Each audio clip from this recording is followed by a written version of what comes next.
একটা ছিল সোনার কন্যা মেঘে বরণ কেশ, ভাটি অঞ্চলে ছিল সেই কন্যার দেশ। দুই চোখে তারা হারে কি মায়া, নদীর ধারে পড়ল কন্যার ছায়া।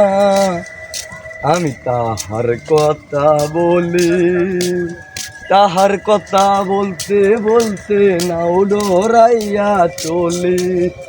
আমি তাহার কথা বলি, তাহার কথা বলতে বলতে নাও ডরাইয়া চলি। কন্যার ছিল বিরন চুল, তাহার চুলে জবা ফুল, সেই ফুল পানিতে ফেলা কন্যা করল ভুল। কন্যা ভুল করিস না, কন্যা ভুল করিস না, আমি ভুল করা কন্যার লগে কথা কমু না।